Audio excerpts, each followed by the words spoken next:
Hi, this is Carlos. Look for my book, Lessons from Mars, at Amazon or wherever you buy books, or visit my website, lessonsfrommars.net.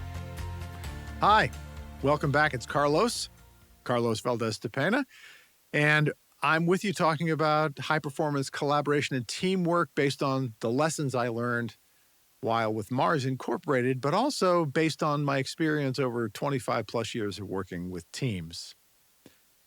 Now, one of the things I've talked about in earlier podcasts is the idea that there are degrees or levels of collaboration, that not all collaboration is created equal. Some is more intensively collaborative, some less so.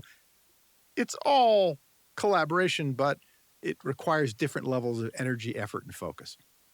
I was working with a team of senior HR leaders inside Mars. It was a European group.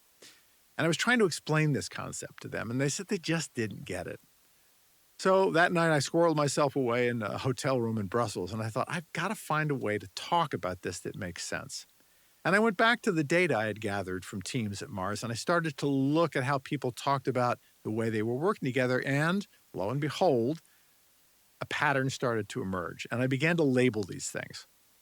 So here's how I think about it. And I've mentioned in previous podcasts that the most powerful collaboration is collaboration that creates value over and above just the sum of individual efforts.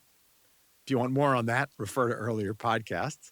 So the formulation I came up with to describe these levels is based on how much value different kinds of collaboration adds. So let me walk you through it quickly. It's in the book, by the way. I go into great detail in Lessons from Mars about this.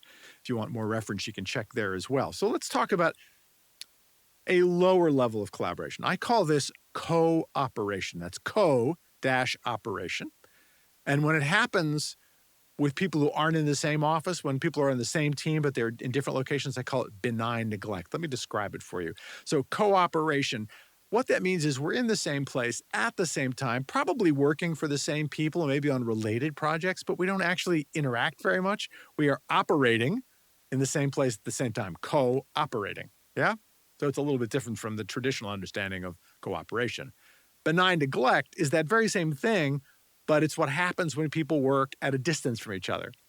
They're doing their thing, they're getting their work done, they're on the same team, they don't see each other very much, so the relationship tends to weaken. That's what we mean by benign neglect. Nobody has any ill intent, but we're not seeing each other very much. There's a lot of that in organizations. Same team, but not working together a lot, low level of collaboration. Bump up for a second to what I call coordination. So let's say you and I are on a team. We sit in the same office, not next to each other, and we bump into each other at the coffee machine. And I'm talking to you about Project A, and you're all excited about Project B, and we realize, wow, these two projects are related. They don't overlap, but they're similar. We should keep talking to each other. We should keep coordinating because at some point they might intersect. That's a kind of collaboration, right? By the coffee machine. Again, not a very high order, not creating tremendous value, but collaborative. A notch up from that in terms of value creation is what I think of as reactive collaboration. So we've coordinated, and let's say it's you and me again at the coffee machine. I'm working on Project A, you're working on Project C, and it turns out they've got something in common.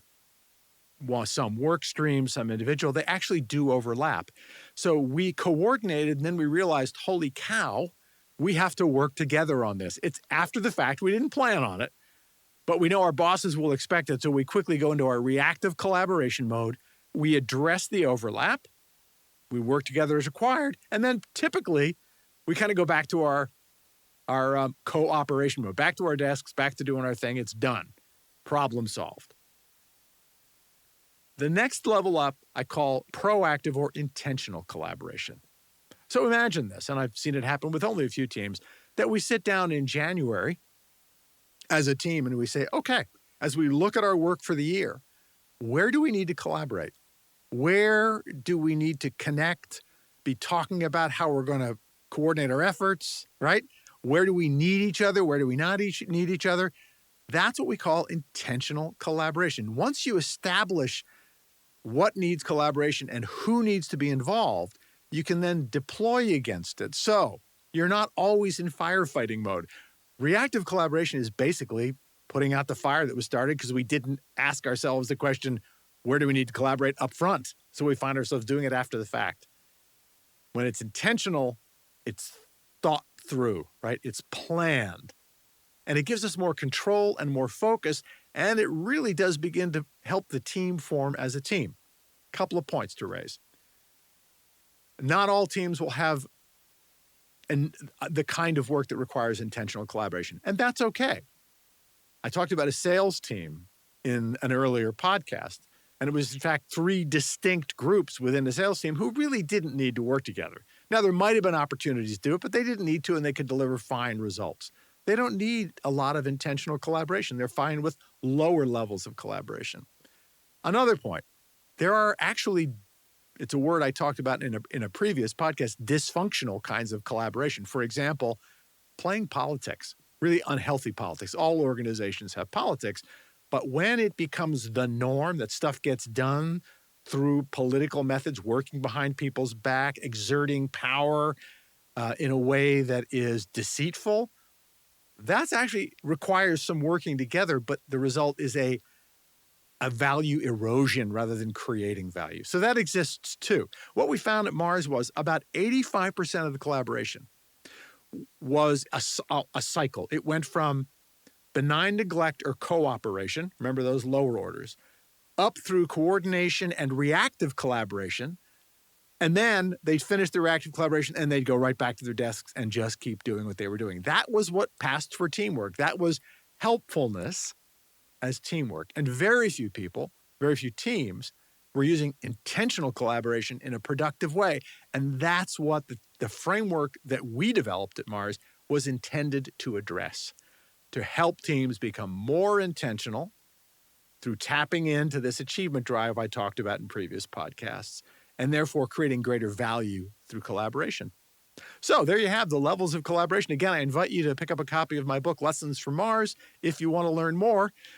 In this series of podcasts, we're going to continue to move forward and talk about some of the other aspects of our framework so you can begin to have some tools to work with. Thanks.